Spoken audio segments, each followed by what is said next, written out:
for BMI, and they've been in the news over the last couple months of potentially being acquired. What are your thoughts on that conversation?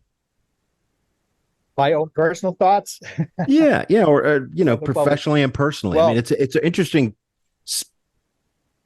yeah. it's an So let's interesting just potential scenario to come out of this.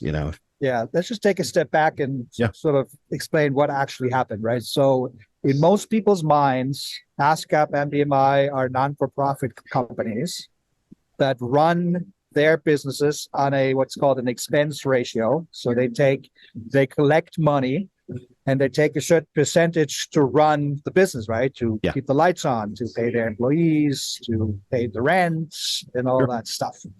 And so these publicly, available ratios are around 13-14% of their collections is used to run their business, right? Which On is the pretty digital fair. side, it's lower. It's I not mean, bad. I mean, if you yeah, think about how expensive it is to license bars and restaurants, go oh, out there goodness. and you have to have a sales force. I mean, it actually costs money to get these licenses in place and to enforce them and to distribute. I would say it's pretty fair. But that's the general understanding is they're non-for-profit companies. Right. Whatever they take in, they pay out, let's say, 86% to the songwriters and publishers. And as you know, 50% goes to the songwriters, 50% goes to the publishers directly, which is it's a little bit different from mechanical licensing, where it goes to the publishers first. Right. And so recently, in the last couple of years, they have announced that they want to become a for-profit company. First of all, there was kind of some rumors around them trying to get sold, right, Mm-hmm. to an investor, to a private equity company, and then those initial talks fell apart. Mm-hmm. Then they announced they're now becoming a for-profit company, which is interesting because how can you just switch gears? But it's important to note that when they used to be a non-for-profit company, they were never set up like a 501c3 or a traditional non-for-profit company. Mm-hmm. They were always set up with a cap table, shareholders, which in this case were broadcasters, Right. and a system where it's at their discretion, essentially, what they take as an expense ratio. They may also take some reserves. It's at their discretion, right? Right. How they use these proceeds, and actually, frankly, how they pay out on the distribution side as well. So they were never really set up as a non-for-profit 501. company. They just acted as one, right? Yeah. Interesting. That's important to know. And I think it's also important to say, Michael, too. It's like we've got friends and partners at ASCAP and BMI. This is nothing negative about ASCAP or BMI or CSAC. I mean, yep, they make us money.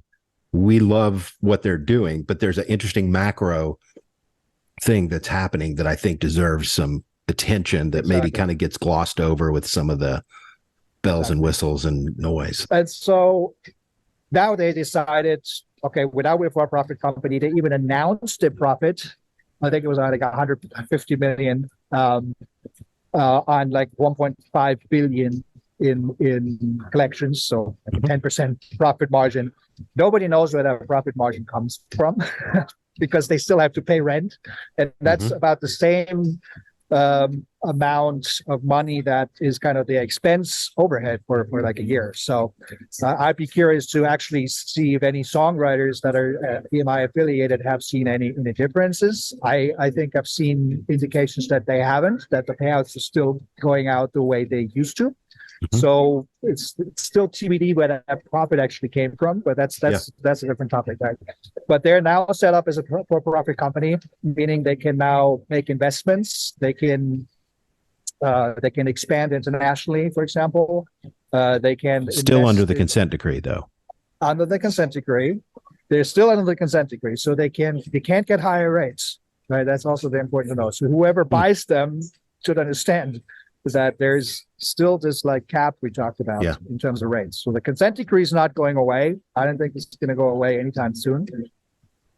But they're now set up as a for-profit company, and now we've heard rumors that they may be sold to a private equity company for a price that is a little higher than 1x of their annual revenues, right? I think we've seen numbers like 1.7 billion or something like that floating around. Just 1x. Yeah, 1 point something x, right? Huh.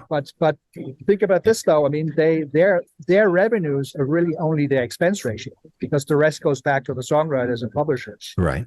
So if you really think about it, it's kind of a 12x of what they now call profit.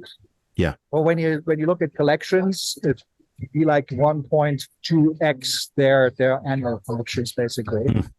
And it's interesting, right? I mean, we're still, I think, in the due diligence phase. It's still not finalized.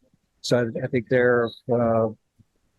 have an exclusive, as far as I understand, with a potential buyer, and they're like kicking the tires now. Yeah. So nothing has been set in stone. And of course, the songwriting community is asking a lot of questions. I'm saying like, hey, we've built this value for you guys. You would have nothing without our catalogs. What do we get out of this, right? So there are a lot of open questions, to be quite honest. If I had a crystal ball, unfortunately, I would probably say that the songwriters would get little to nothing, because they're simply not shareholders of the company.